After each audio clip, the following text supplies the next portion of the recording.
Alright. Hi guys, this is Ed Uy, your Tech Devor, and welcome to the channel where we unbox tech, toys, and other cool stuff our friends send us. And hopefully, hindi na nila babawiin para maipa-raffle natin right after the video. So if you're new to the channel, be sure to click that subscribe button. Hindi ko alam kung saan ba siya located. So ayan, meron siyang subscribe button to be notified of our latest uploads. So for this week, hulaan nyo kung ano i-unbox natin.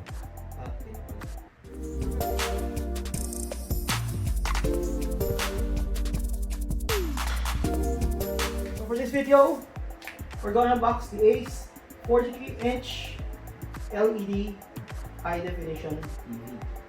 Okay, so we got this from Shopee.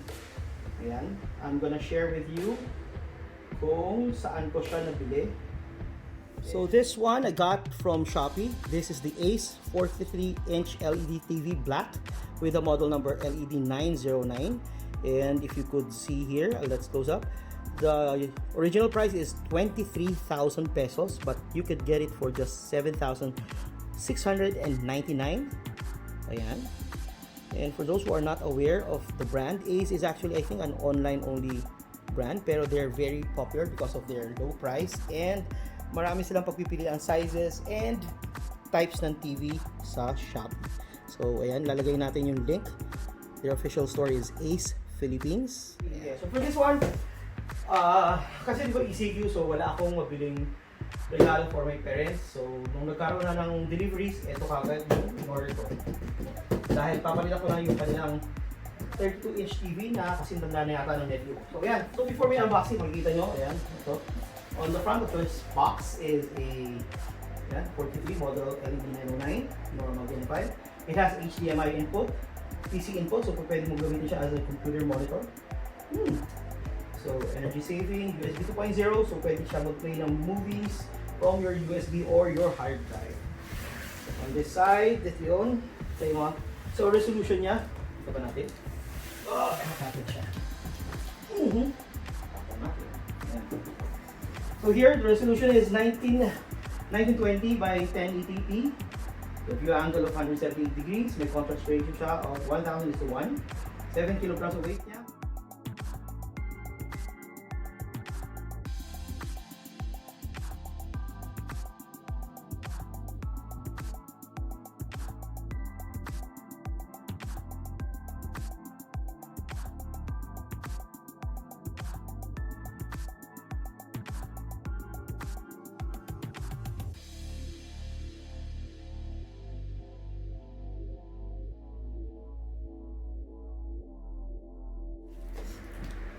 Okay. So also included in the box is this LED television user manual. So try natin dahil alam niyo naman ng mga guys, hindi nababasa nito. Kaya natin ito gawin. Pero, ayan. Para sigurado, if may mga hindi naintindihan, you have the manual. And you have screws here. May tawagin pang aking assistant.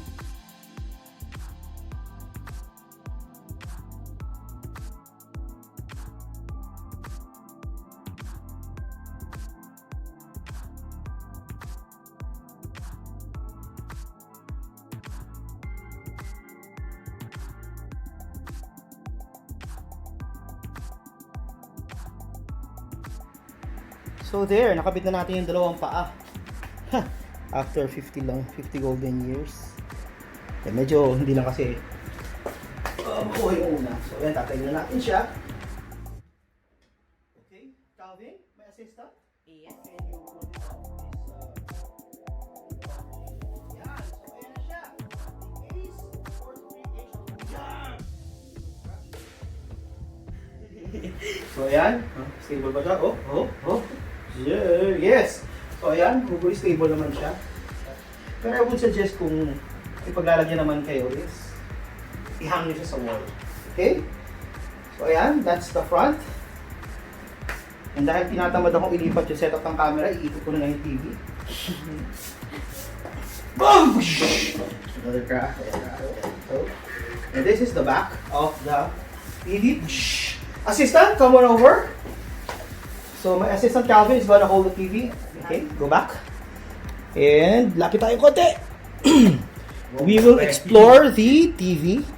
So say hi muna to the 5 viewers. Hi. Okay, so say hi my assistant. Yes. Hello. He's Harry Potter and he's the wand. Okay. So on this side, we'll explore muna kung ano naman niya sa likod. We have there a headphone jack. Assistant, you hold it behind baka bumagsak. Okay. Okay, so ayan. Meron siyang headphone jack, meron siyang dalawang USB port para pwede mong kapitan ng USB drive to watch your USB movies, photos and music. Tapos yung tawag dito, component cable. So video, VGA cable. Dalawa rin siya. And asan pa ba? On this side, ayan, sa ilalim, we've got the coaxial cable port, 2 HDMI ports, a VGA port, VGA audio in, and langgam, antenna yan. That's for antenna. So, tingnan ba natin? So, nandiyan sa kabilang side, lahat ng ports, nasa ilalim yung mga HDMI kanya, which is I think good kung lalo na kung isasabit mo siya sa pader. So, you've got the power cable here na nakatali. Okay. Assistant doesn't come with a TV. So for on this side, teka. Okay. So this one you have the meron siya mga buttons here. You've got the volume up and down buttons here, channel adjustment, source, menu, and power. So medyo ano siya, parang mga pindutan lang sa remote control. Pero I doubt na gagamitin niya. Huwag niyo lang wawalain yung remote. So there you have it, the ports and the controls on the TV. I will magically call on my assistant, the one, and I will make the TV flip. 1, 2, 3. Oh, like, diba? Magic. Ito may assistant, Calvin the Gamer. What's your channel, Calvin? Calvin the Gamer. Calvin the Gamer on YouTube and on Instagram. Instagram. Cheese Pie. Cheese Pie. Yeah. Okay, so hinahanap ko yung sensor niya. Sensor niya is I think here. Power on! Oops, patay pa rin. Boom! Ha! Power! Ayan, so may umilaw sa ilalim. I think that's it. Power na siya. Moments later. Ayan! So it's booting up. Ace, not the hardware, but the TV. So lalagyan ko siya ng USB because we're gonna test the USB capability. Oh no. May lalabas. So, tinumuna na natin bago ang lahat. Let's check out the menu. As in, menu niya. Source mode.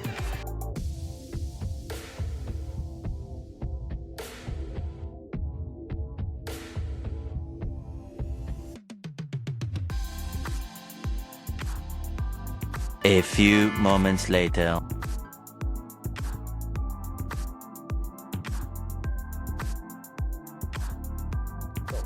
So yeah, we checked out we went to the USB menu. So you could, as I mentioned earlier, you could view your photos here, play your music, movie, and text. Okay. Text as in text files ha, hindi ko pwede mag-text yan. Tawag system. So we're gonna check this one. Siyempre, because my assistant is here, we'll try the Steven Universe. Okay, darn it. Okay. So yeah, ito pala yung play. Ha! So it's loading. So we're gonna check kung gaano kalakas yung TV niya. So ayan, Cartoon Network kasi.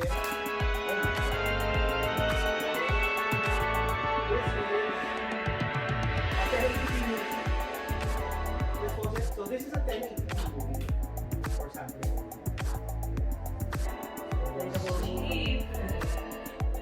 Everyone believes in everyone believes in all across the universe. So yung volume is up there.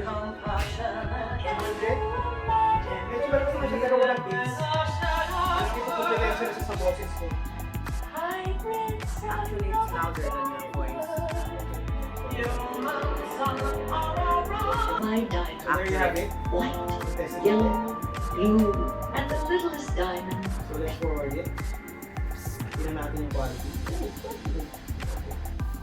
Play! It's actually quite good. Maganda yung color niya, no? Ito naman siya. Ito naman siya.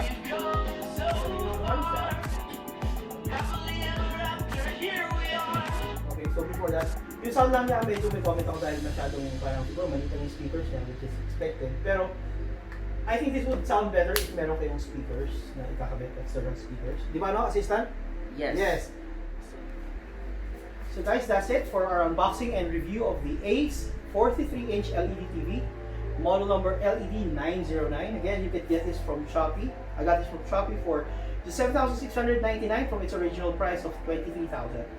And para sa akin, sulit siya kasi you get all the basic, kung ano yung kailangan mo for a basic TV. Okay naman siya, maganda naman yung kulay niya, as you can see. Tapos yun nga, you could play movies directly from your USB or hard drive, which is yun naman ang kailangan ko. And my only complaint is yung speaker lang niya medyo mahina, but nothing na hindi naman siya mahirap i-remedy because you only need to put an external speaker para gumanda na siya at magkaroon na silang sound. Hindi ko alam kung bakit gamit ko one ni Harry Potter. There you go. So once again, this is Edu, your Tech Network. Be sure to check out our next video because we're gonna install GMA for the box on our Ace TV. So thank you guys for watching. Be sure to drop us a like and a comment. Tell us your thoughts on the Ace TV if you're planning to get one, or if you're meron ka na rin kayong Ace na TV before, and what was your experience if you also liked it.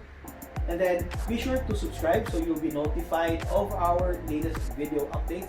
And again, guys, we're on our road to 10,000 likes in Facebook. We're giving away a phone once we get 10,000.